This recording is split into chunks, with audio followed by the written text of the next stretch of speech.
Silakan duduk. Shalom. Sudah yang kasih dalam Tuhan, hari ini saya akan khotbah tentang ramalan. Dan setelah itu saya memberitahu tentang ekonomi, bahwa apa yang akan terjadi atas bangsa ini, bahwa Indonesia akan terjadi stagnat ekonomi. Nanti akan saya memberitahu pesan Tuhan untuk saudara.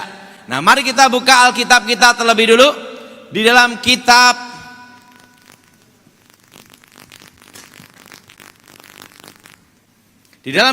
Yesaya pasal 44. Kitab Yesaya pasal 44 ayat 25 sampai dengan 26. Kitab Yesaya pasal 44 ayat 25 sampai dengan 26. Akulah yang meniadakan tanda-tanda peramal pembohong dan mempermain-mainkan tukang tenung, yang membuat orang-orang bijaksana mundur ke belakang dan membalikkan pengetahuan mereka menjadi kebodohan.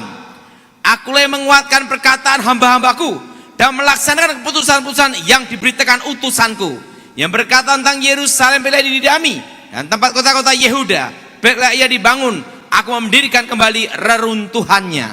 Saudara yang kasih dalam Tuhan, dikatakan tanda-tanda peramal pembohong. Alkitab berkata peramal-peramal pembohong. Apa bedanya nubuatan dan ramalan? Beda. Nubuatan adalah memberitahukan masa yang akan datang dan pasti terjadi. Ingat saudara, arti nubuatan adalah memberitakan masa akan datang dan pasti terjadi. Pasti apa saudara? Terjadi. Nah, beda dengan ramalan. Ramalan adalah memberitahukan masa yang akan datang, tetapi ingat, belum tentu terjadi. Maka Alkitab mengatakan Tuhan menyampaikan firman para nabi, yaitu para nabi bernubuat. Artinya memberitakan masa akan datang yang pasti terjadi. Nah, kalau ramalan itu adalah memberitahu masa akan datang dan belum tentu terjadi. Itu bedanya adalah. Nah, saudara, apa itu ramalan? Sebelum saya bertobat, saya belajar ramalan dari nenek saya. Kakek saya ilmu putih, nenek saya ilmu hitam. Lahirlah saya abu-abu. Nah, disitulah saya diajar bagaimana cara meramal. Dan disitulah terbuka suatu rahasia ramalan. Bahwa ramalan yang bicara pribadi pasti tepat. Tapi ramalan yang bicara negara atau dunia atau kampung pasti gagal. Ingat saudara. Nah, jadi ramalan yang bicara pribadi itu pasti tepat. Tetapi ramalan yang bicara negara atau dunia atau kampung pasti gagal. Nah, kenapa? Nah, disitulah saya dibukakan suatu rahasia. Karena nenek saya adalah tukang ramal kartu.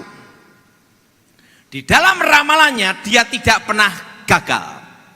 Suatu kali saya tanya sama nenek saya, "Nenek, saat ini nenek pegang kartu, tetapi tidak ada pasiennya. Berarti nenek tahu dong setiap jam yang akan terjadi." Nenek saya berkata demikian. "Ton, ini rahasianya." Saya diberitahu rahasianya. Ini yang akan saya bicarakan. Kita yang tahu jangan percaya. Tapi pasien boleh percaya. Kenapa? Karena sing percaya itu sing edan. Oh gitu nenek? Iya. Nah, inilah rahasianya. Disitulah saya mulai mengetahui rahasianya. Bahwa ada 4 teknik di dalam meramal.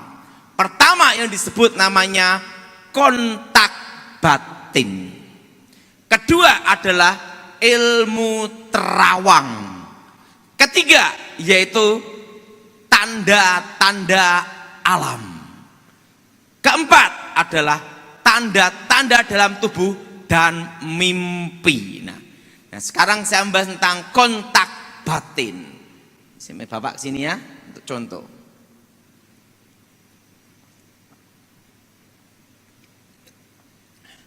Seorang dukun pasti akan gunakan teknik pertama ini untuk meyakinkan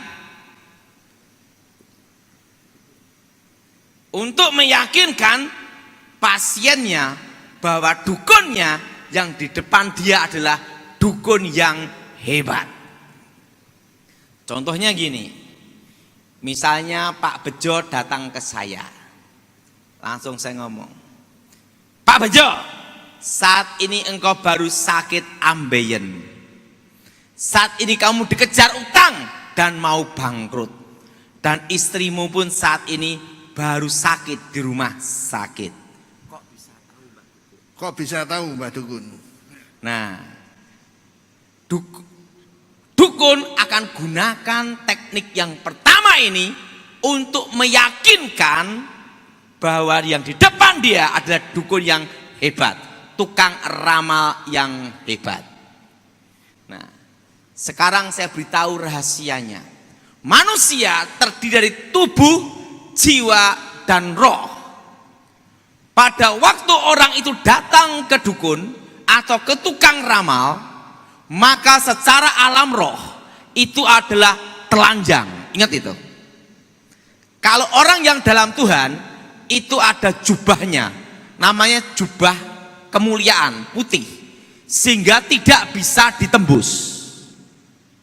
Tetapi kalau orang yang tidak dalam Tuhan atau Kristen tomat habis tobat besok kumat pergi ke dukun, waktu datang itulah langsung telanjang. Waktu telanjang itulah secara alam roh, rohnya saya dukun masuk ke rohnya dia berbicara.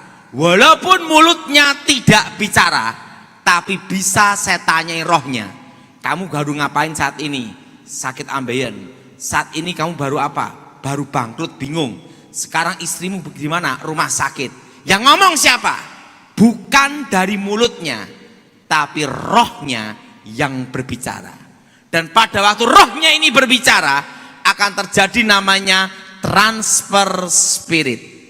Ingat saudara, namanya saudara transfer apa? Spirit. Nah, pada waktu transfer spirit itulah maka disebut namanya transfer karakter. Makasih. Makanya orang yang suka ke tukang ramal sifatnya tidak beda dengan tukang ramalnya. Kenapa? Di situ akan masuk namanya transfer karakter. Kalau dukunnya suka berzina, maka yang kena ramalannya dia, masuk kontak batinnya, masuk ke rohnya dia, jadi suka berzina. Nah, kalau orangnya tersebut, dukunnya itu suka tipu-tipu sana, tipu sini, maka masuk ke karakter pasiennya, suka tipu sana, tipu sini. Nah, itu namanya transfer spirit, transfer roh yang disebut namanya kontak batin. Makanya kalau orang yang suka ke tukang ramal, hidupnya tidak percaya bahwa masa depannya diatur Tuhan. Kenapa? Karena dia akan banyak gelisah dan ada suatu karakter dukun yang akan masuk ke dalam dirinya. Ini yang disebut transfer roh. Makanya saudara yang terlibat ramal-meramal, tukang ramal harus dipatahkan kutukannya. Nah, kalau dukunnya itu kena kutukan bangkrut, miskin, maka ingat saudara, yang datang ke tukang ramalnya miskin juga kayak dukunnya. Kenapa? Itu adalah kontak batin. Apa saudara? Namanya apa? Kontak apa? Kontak batin. Nah, dukun akan gunakan teknik yang pertama. Nah, teknik yang pertama ini akan berakibat transfer spirit. Dan pada waktu transfer spirit, maka akan terjadi apa yang terjadi atas dukunnya akan ke pasiennya. Namanya roh dengan roh yang disebut kontak batin. Kalau dukunnya rumah tangganya ribut, istrinya 5, maka pasiennya nanti akan rumah tangganya hancur. Karena sudah kemasukan sifat karakter dukun itu. Nah, dukun akan gunakan teknik yang pertama ini yang disebut kontak batin. untuk meyakinkan pasiennya bahwa yang di depan dia adalah dukun yang hebat. Ini yang ketawa-ketawa kesenyum kelihatannya pernah ngalami itu. Nah, harus bertobat. Nah, yang kedua yang disebut namanya ilmu terawang. Nah, udah tahu orang yang tidak percaya Tuhan kalau kehilangan mobil minta tolong ke dukun untuk diterawang dan mobilnya ketangkep. Tapi dukunnya sendiri kehilangan mobil, lapor polisi. Kenapa tidak gunakan ilmunya sendiri untuk menangkap penjahatnya? Karena ada harga yang harus dibayar. Sebelum saya bertobat, saya diajar nenek saya ilmu terawang. Disitulah saya tahu rahasia bahwa di dunia alam gaib itu ada namanya rekaman-rekaman apa yang diperbuat manusia. Alkitab berkata bahwa iblis adalah pendakwa, penuduh. Seorang pendakwa, seorang penuduh pasti punya namanya barang bukti. Nah, di alam roh itulah saya baru mengerti bahwa alam roh itu ada namanya 3 alam. Yang pertama adalah alam nyata, yang kedua adalah alam bayangan, yang ketiga adalah alam roh sebenarnya. Di situ seperti lautan kaca, seluruh dunia bisa terlihat. Di situ saya lihat lautan kaca, dan disitulah rekaman-rekaman apa yang diperbuat manusia. Nah, makanya dukun itu kalau pasien datang pertama akan memberitahu masa lalu. Karena itu ada rekamannya semua, apa yang terjadi masa lalu. Nah, disitulah saya melihat lautan kaca dan seluruh dunia bisa terlihat. Nah, ilmu terawang adalah digunakan untuk mengungkap kasus pembunuhan, perampokan, setelah itu tindak kejahatan. Nah, sebelum bertobat saya diajar ilmu terawang sama nenek saya. Nah, kalau nenek saya gini, tapi ingat namanya bukan pusing kepala, lain. Gini, langsung gini, syas, kelihatan siapa pencurinya, perampoknya, ada di mana, pasti ketangkap. Nah, kalau saya dulu gini, langsung kayak ada layar gitu, ses. Nah, kalau di dunia nyata itu ada namanya CCTV. Tapi di alam roh itu bukan CCTV. Seperti CCTV tapi bukan CCTV. Rekaman-rekaman apa yang diperbuat manusia.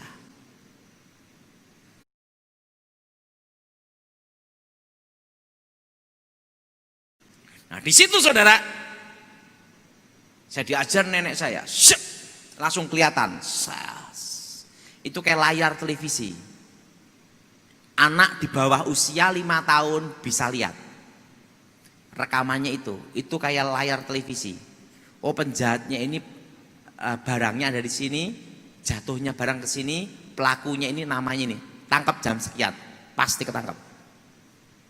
Nah, setelah saya mempelajari itu, suatu kali nenek saya punya ayam dicuri orang. Waktu ayamnya dicuri, saya marah. Saya ngomong sama nenek saya, nenek tenang, saya akan gunakan ilmu terawang untuk menangkap siapa yang nyuri ayam nenek. Waktu saya mau baca mantra, nenek saya ngomong, stop, jangan gunakan ilmu itu untuk nangkep ayam. Loh, kenapa? Kutukannya sama ayamnya lebih mahal kutukannya. Loh, ada apa nenek? Tahu enggak? Ini rahasianya Tony. Siapapun yang menggunakan jasa ilmu terawang, maka akan terkena kutukannya. bangkrut seumur hidup. Jadi makanya dulu sebelum saya bertobat, yang sering tanya itu polisi.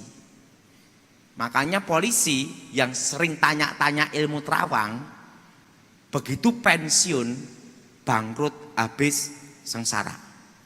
Tapi kalau polisinya tidak pergi ke dukun, tidak cari-cari pakai ilmu terawang, dia pensiun pun tetap kaya, berharga di hadapan Tuhan dan diberkati Tuhan. Itu kalau polisinya tidak minta-minta ke dukun. Tapi kalau minta-minta ke dukun, jasa ilmu terawang, pasti akan ngalami itu. Nah, itu caranya gimana? Misalnya kejadian kecurian di Jalan Jenderal Sudirman. Perlu dia tahu bahwa setiap jalan, setiap tempat itu ada namanya roh penunggu. Ada roh-roh penunggu. Nah, langsung kejadian kecurian ini seberapa? Perlu dia tahu bahwa setan kerja 24 jam tetapi dibagi 3 shift. Jadi ingat, itu dibagi 3 shift juga karena ada jam untuk istirahat. Nah, biasanya jam istirahat itu adalah ganti yang jaga itu ada di pohon-pohon. Nah, pohon-pohon besar. Makanya sering ada ngomong, wah ini pohonnya angker. Nah, itu sebenarnya tempat untuk pergantian jaga. Nah, itu. Nah, dan setelah itu rumah-rumah kosong. Makanya rumah kosong itu langsung ditempatin. Kenapa? Langsung untuk pergantian juga. Makanya ada rumah angker, ada namanya pohon-pohon keramat. Itu sebenarnya tempat untuk pergantian. Nah, setan kerja 24 jam dibagi 3 shift. Nah, misalnya kejadian perampokan di bank di Jalan Jenderal Sudirman. Harus tahu jamnya itu, jam 9 pagi. Nah, langsung pasien datang ke saya. Saya sebagai dukun sebelum bertobat, saya tanya dulu, jam berapa perampokannya dan kejahatan itu terjadi. Jam 9 pagi. Oke. Sekarang mintakan tanahnya di sana. Nah, itu harus minta tanahnya di sana.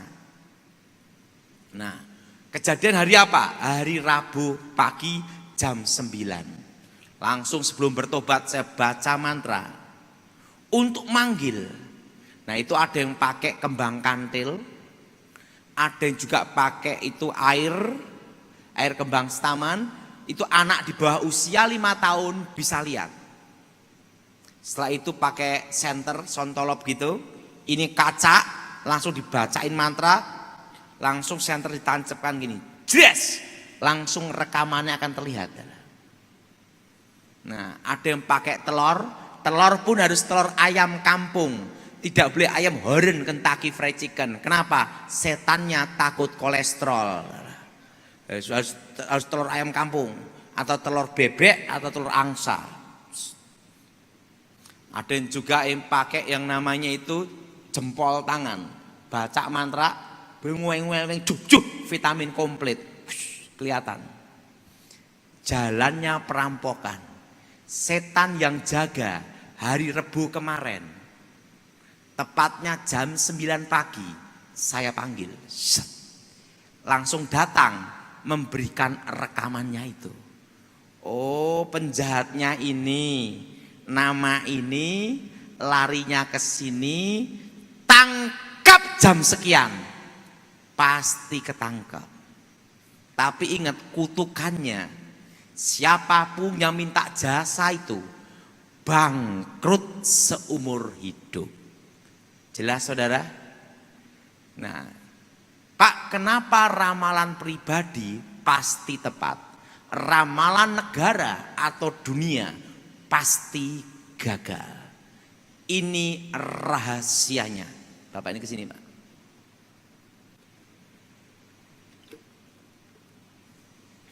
Ini rahasianya.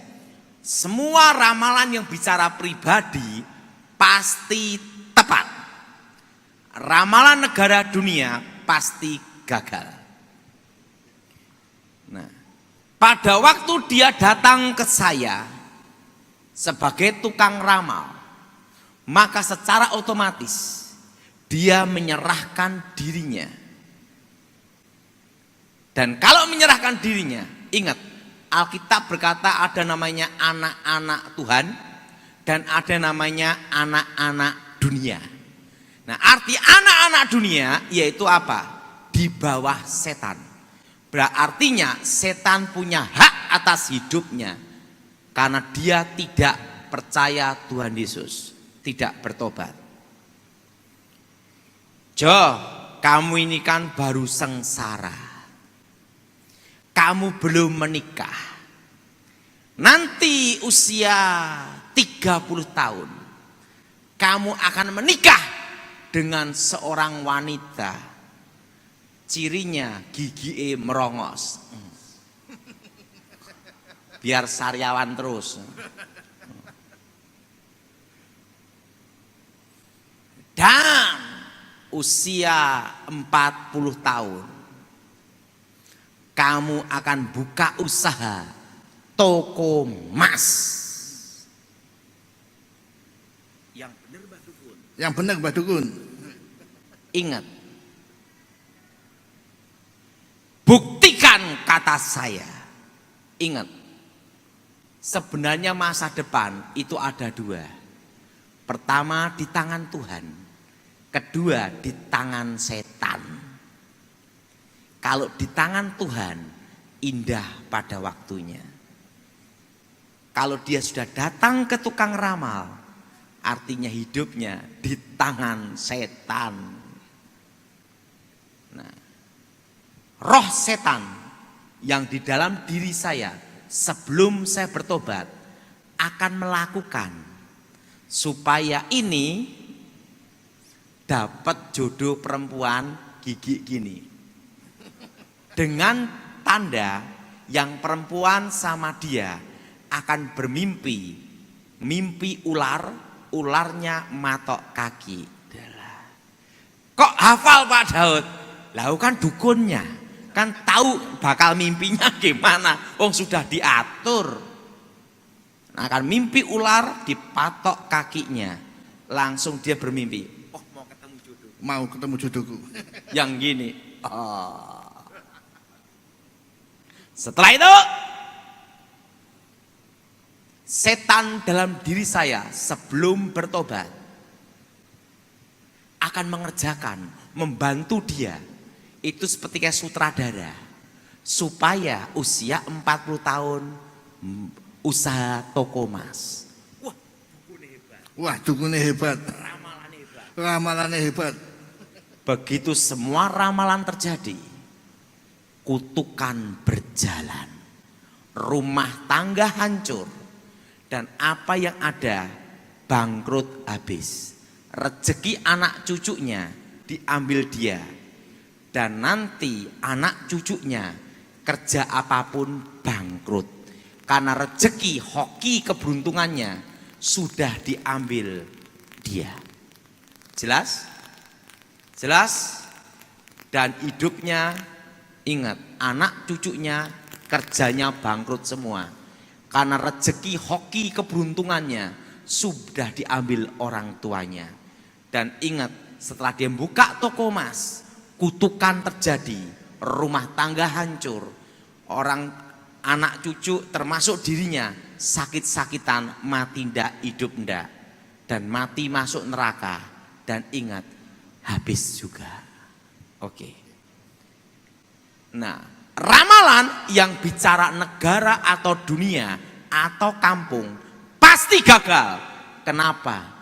Karena tidak semua orang di kampung itu menyerahkan dirinya ke setan, ke tukang ramal itu. Dan ingat, tidak semua orang yang di negara atau kampung atau dunia menyerahkan dirinya ke setan. Makanya ramalan negara atau dunia, kampung pasti gagal. Karena bumi dan isinya ini masih ada dalam kendali Tuhan.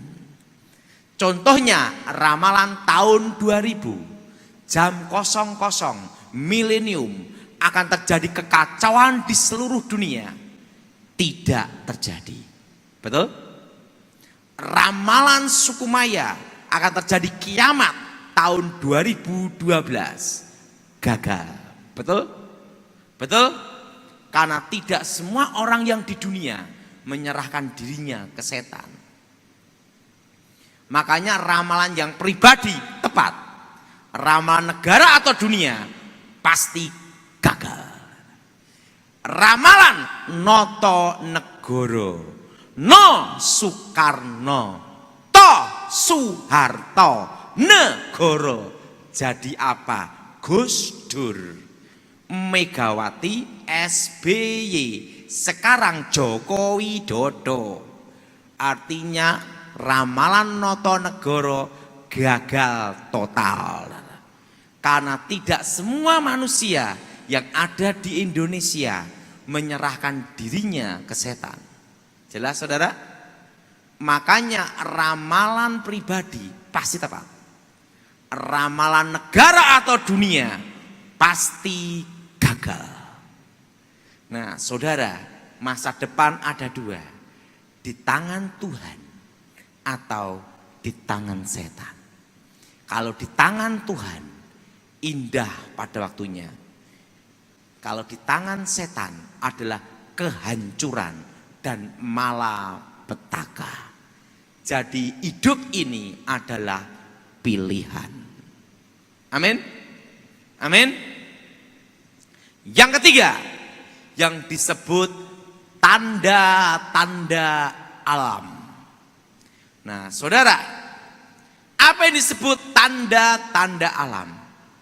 Alkitab berkata, jangan percaya hal-hal takhayul. Misalnya ada burung gagak, kau. Wah, ada orang mati. Betul? Saya mau tanya, kalau orangnya pelihara burung gagak, kau, setiap hari kau, apa mati hidup? Nah, maka nenek saya sebelum bertobat, sebelum saya bertobat, nenek saya berkata, yang percaya kuwi sing edan. Ada lagi, ada zaman dulu ada yang namanya burung perenjak, pencek tir, gitu. Wah, ada tamu agung. Saya pikir biar ada tamu agung terus, saya tangkap burung itu. Saya pelihara di rumah nenek saya. Penjatir. Yang datang jreng setiap hari tukang ngamen. Ingat, hal-hal seperti itu tidak boleh dipercayai. Ada juga rumah tusuk sate. Nah, rumah tusuk sate katanya banyak setannya. Itu bukan pengaruh setannya. Mau nanti ada mobil remnya blong nabrak duluan. Nah, itu tidak ada hubungannya. Nah, rumah tusuk sate itu kalau pinggir jalan, saya kasih tahu, itu bagus untuk toko dan minimarket. Kenapa? Depan lihat, kanan kiri lihat, betul? Nah, justru rumah tusuk sate itu gunakan untuk toko. Nah, ada yang percaya nanti supaya engkau hidupnya megap-megap kayak ikan, kuap gitu. Tidak ada masalah itu. Rumah tusuk sate itu masalah udara saja, kotor. Ya kasih aja kaca, nabrak munter karena kan tidak ada masalah. Nah, ada lagi, jangan pelihara ikan di dalam rumah. Karena rezekinya megap-megap kayak ikan. Aap. Itu tidak ada urusan. Itu yang percaya itu sing edan, tidak ada hubungannya adalah. Nah, nanti supaya umur panjang pelihara kura-kura, tidak ada hubungannya kura-kura. Nah, hal-hal itu adalah hal-hal takhayul. Itu tidak boleh dipercayai. Nanti rumah tangganya harus sekian, modelnya harus sekian, ini yang sekian. Itu tidak ada hubungannya dengan berkat. Ingat saudara, kalau datang ke tukang ramal, minta diaturkan bikin rumah, bikin ini, dan ingat artinya rumahmu diserahkan ke setan. Pada waktu engkau datang, waktu engkau meminta ke kuasa gelap itu, ke tukang ramal itu, maka hidupmu dikendalikan dia. Jelas? Hidup hanya ada dua pilihan dan engkau boleh memilih. Di tangan Tuhan indah pada waktunya. Kedua, di tangan setan hancur pada waktunya. Nah, silahkan pilih. Ada lagi suatu kali saya diminta pelayanan. Pak Daud, ada apa? Saya punya anak perempuan, sering makan di depan pintu. Berat jodohnya. Saya disuruh datang ke rumahnya. Tak lihat kaget saya. Waktu itu saya masih bujang, belum menikah. Memang berat. Perempuan itu beratnya 1 kintal. Jalannya gini. Dalam hati saya, tidak usah diramal, tepat. Saya ngomong ini tidak ada hubungan antara jodoh dan pintu. Waktu itu saya tanya gini, nih jangan percaya ramalan, pasti dapat jodoh suami yang baik indah pada waktunya. Wah, orang yang gemuk mulutnya gini lah. Pak Daud, ada apa? Pak Daud sudah menikah belum? Waktu itu saya masih bujang. Kalau sekarang saya sudah menikah, punya anak 2. Waktu itu saya masih bujang. Langsung dia gini, nggak usah jauh-jauh, sama bapak aja. Waduh. Kalau itu cantik, langsung saya ngomong kehendakmu yang jadi. Lah kalau ini lewatkan dalam hidupku. Itu saya masih bujang, belum menikah. Kejadiannya Michael di Sidoarjo. Saya merasa lupa itu saya. Wongnya lemu, melakukannya gini. Waduh. Jadi ingat, kita sebagai orang Kristen tidak boleh percaya hal-hal seperti itu. Perlu tahu, di dalam okultisme, dalam ilmu kebatinan, bulan purnama itu adalah puncak semua ritual ilmu gaib. Makanya selalu ada namanya bulan purnama. Dianggap itu puncak semua ritual ilmu gaib. Makanya segala sesuatu kekuatan gaib itu berhubungan dengan bulan purnama. Mana ada yang tanya Michael ya? Nah itu jawabannya. Jadi kenapa ada namanya ritual-ritual itu selalu hari Jumat? Karena hari Jumat adalah hari ke-6. Hari ke-6 Tuhan menciptakan manusia segambar serupa dengan Tuhan. Dan hari yang ke-6 pula Tuhan memberkati manusia dengan berkat masa depan. Beranak cuculah, kuasai bumi. Nah, lawan dari Tuhan adalah setan.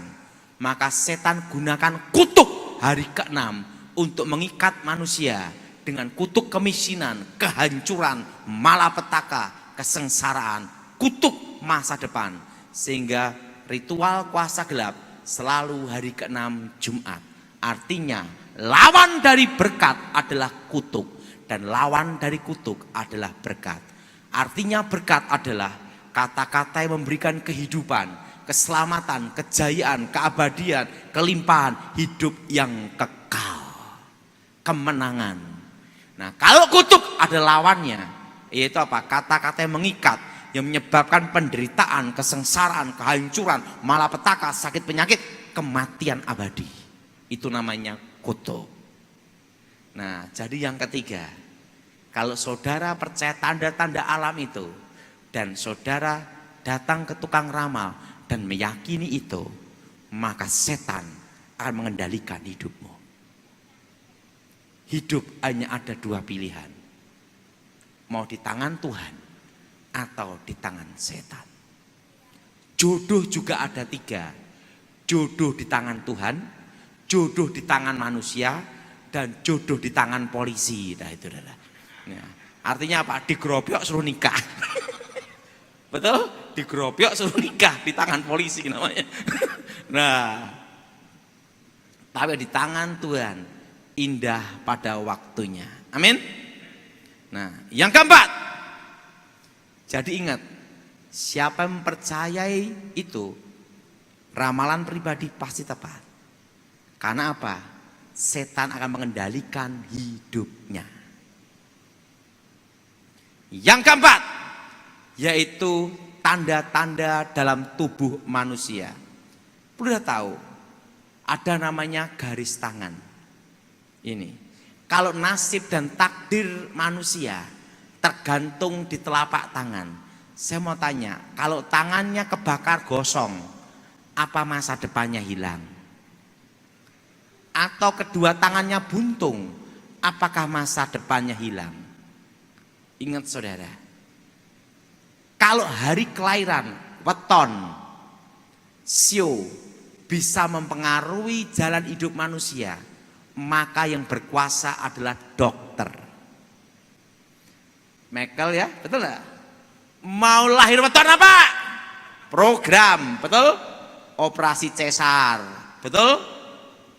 Atau program KB direncanakan tahun berapa, sio apa?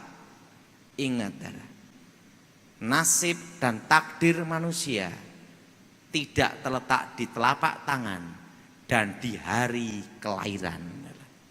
Nah, dulu sebelum saya bertobat kan diajari, hati-hati kalau kamu ketemu seorang perempuan yang jalannya gini,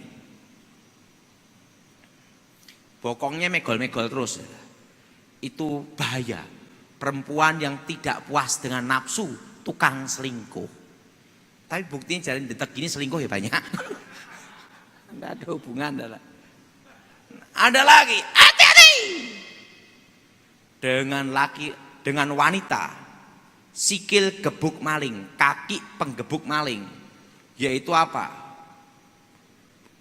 Kaki kesebelasan, bodi kebapaan, wajah keibuan. Kaki besar lurus.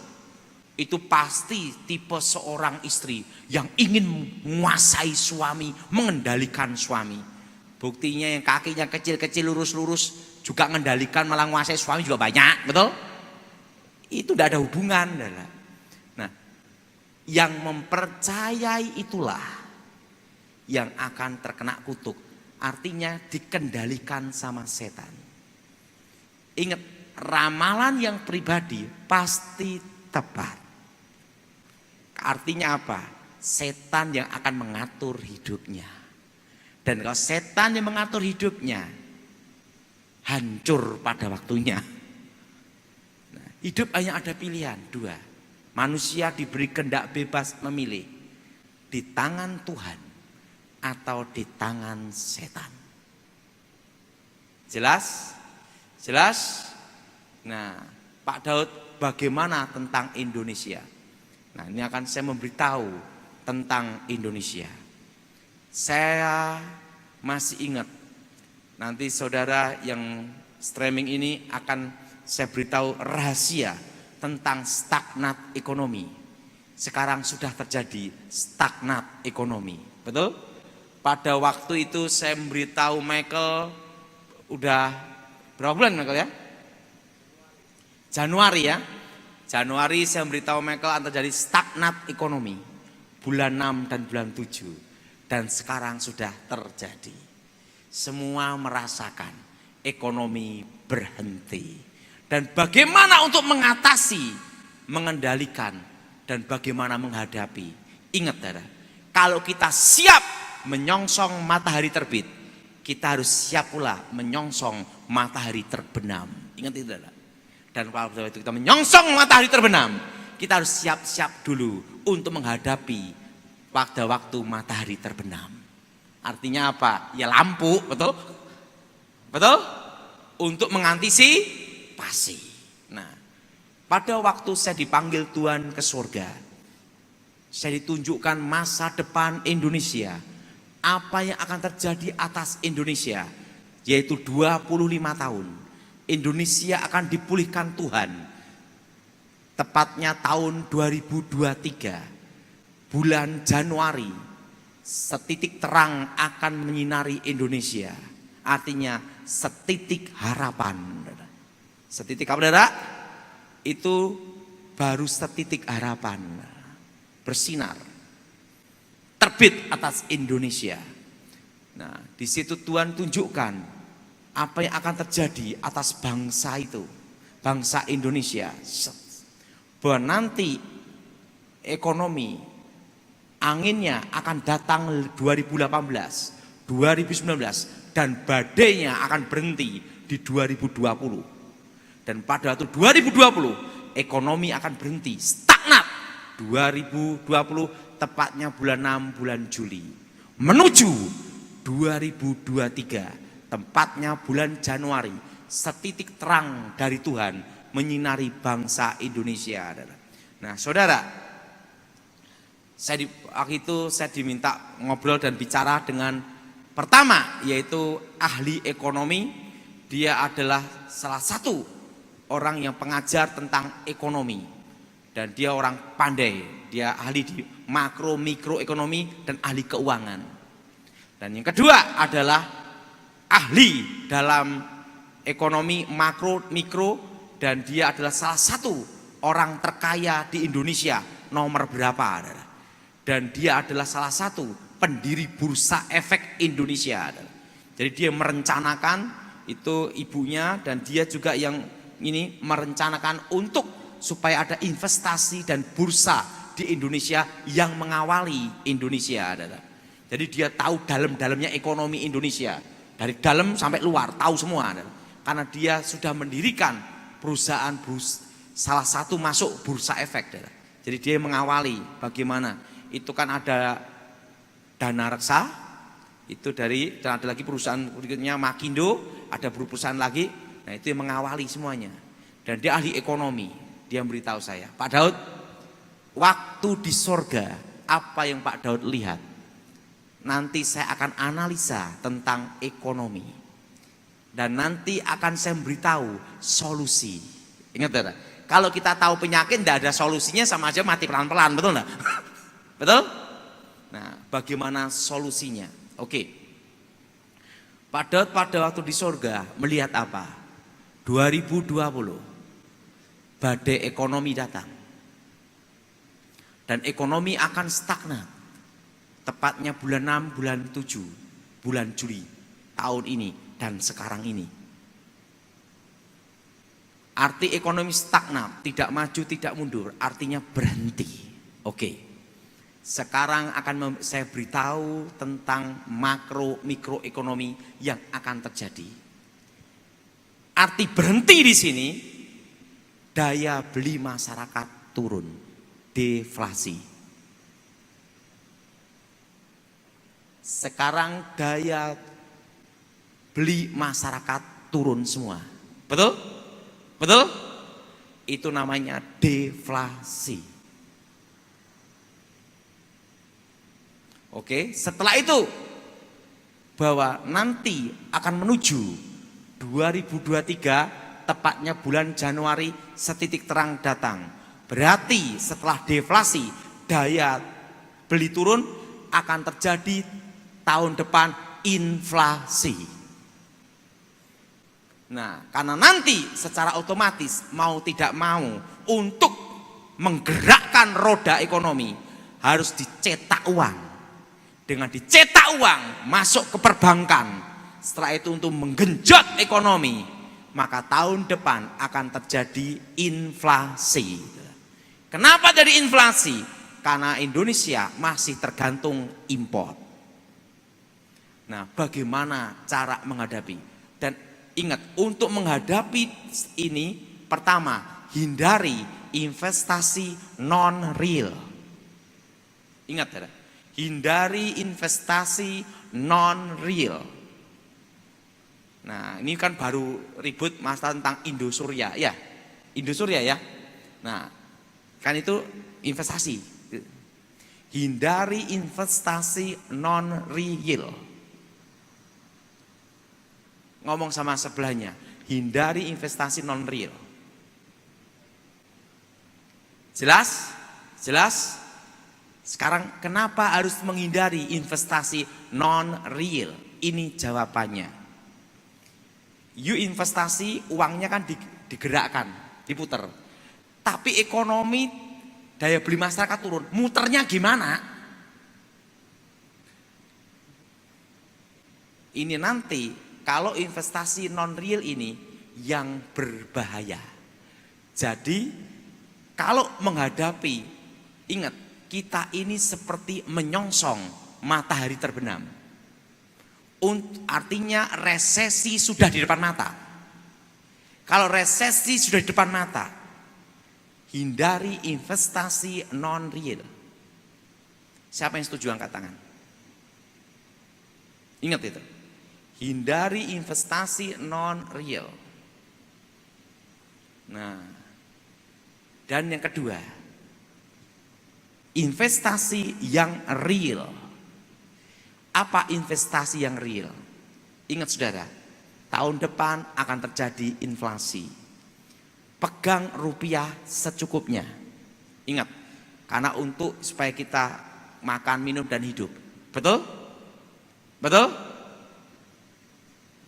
Pegang apa? Kalau saudara punya uang saat ini, berapapun uangnya, tapi harus diperhitungkan untuk hidup kira-kira sampai 2023 Januari. Kita harus siap-siap ekonomi yang bergerak seperti itu. Uang saudara kalau investasi, belikan yang real, tanah, barangnya ada, itu tanah. Kedua, emas, barangnya ada, emas. Jelas? Jelas? Emas. Tanah. Investasi yang bakal naik, yaitu apa? Investasi real nyata. Tanah dirampok susah. Harus ada sertifikat dan notaris. Betul? Betul? Emas itu sewaktu-waktu perlu tuker. Dia ngomong, untuk ini investasi dua ini aja. Emas dan tanah. Kenapa? Saya tanya, kalau dolar gimana? Ingat Pak Daud, Amerika mencetak dolar sesukanya dia. Berarti ini pun akan terjadi inflasi. Jadi yang paling aman adalah dua ini, tanah dan emas. Ingat, kalau mau terjadi inflasi, maka akan diusulkan untuk supaya redominasi, untuk menggerakkan ekonomi. Tapi ingat, ini akan menuju inflasi. Redominasi terjadi atau tidak, tetap inflasi. Itu tahun depan. Dan ingat, harga-harga makanan akan naik semua. Jadi semua harus kelola tanah seperti sering tak khotbahkan dan saya bicarakan terus sama Michael. Ya Michael? Dan saudara, kita harus siap menghadapi matahari terbenam. Kalau kita siap untuk matahari terbit, berarti kita harus siap menyongsong matahari terbenam. Betul? Artinya saudara saat ini pegang rupiah secukupnya saja. Karena tahun depan inflasi. Kenapa inflasi? Ingat, ini kan dicetak sebanyak-banyaknya untuk menggerakkan ekonomi. Redominasi terjadi atau tidak, tetap tahun depan inflasi. Nah, jadi saudara, jangan investasi non-real. Investasi real nyata. Kenapa investasi real nyata? Karena nanti pada investasi real nanti yang akan bertahan dan akan naik 2023 nanti. Karena menyeimbangkan inflasi. Itu dia ngomong itu. Saat dia ngomong, Pak Daud, ingat, arti stagnat ekonomi bulan 6, bulan 7 adalah penurunan daya beli masyarakat. Artinya deflasi. Untuk menuju tahun depan inflasi, itu pasti. Jadi saudara, kita berdoa supaya Indonesia diberkati Tuhan. Dan Tuhan bicara pada saya bahwa aku memelihara umatku di tengah-tengah kesusahan. Amin. Saudara, pada waktu saya ngobrol sama kawan saya 20 tahun yang lalu, dia ngomong gini, Pak Daud, dikatakan tahun 2020 akan terjadi badai ekonomi. Secara makro mikroekonomi itu dasarnya apa? Dia ngomong gitu. Tetapi sekarang sudah terjawab, Pak Daud, untuk menggoncang dunia, Tuhan tidak perlu memberikan sesuatu yang besar. Tuhan cukup mengizinkan satu setan lepas dari neraka, setan kecil namanya corona, gitu. Itu yang teman saya ahli ekonomi ngomong. Tuhan tidak harus berikan hal yang besar-besar, enggak usah. Cukup Tuhan mengizinkan satu setan, satu apa? Setan lepas dari neraka. Namanya setan corona. Dan ingat, seluruh dunia kacau, betul? Dan ingat saudara, ini akan terjadi deflasi, tahun depan inflasi. Jadi jangan investasi non real, investasi yang real. Saudara, dan jangan utang bank. Kenapa jangan utang bank? Karena tahun ini memang ada kebijaksanaan untuk supaya ekonomi berjalan, sehingga hanya bayar bunga induknya tidak. Ada yang juga mau induknya tapi sedikit. Tapi untuk supaya apa? Membantu masyarakat. Tetapi kalau bank ngeluarin uang terus sampai tahun depan, bunganya gimana? Kan gitu. Nah, makanya saudara, yang ketiga, jangan utang bank. Saya setuju, angkat tangan. Karena utang bank nanti resikonya adalah tahun depan.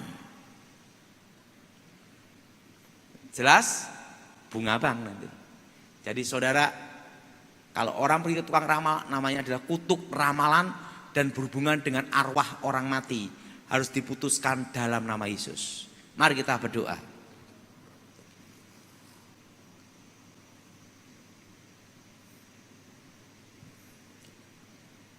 Haleluya.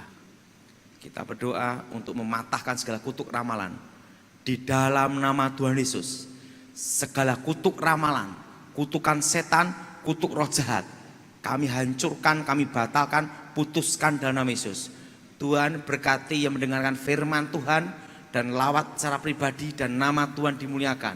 Jamah mereka yang mendengarkan berita ini Tuhan, supaya mereka kuat dan diberi kekuatan iman, dan nama Yesus dimuliakan. Kerajaan Tuhan datang dan menjadi. Berkati firman-Mu, berkati kami semua demi nama Yesus yang percaya.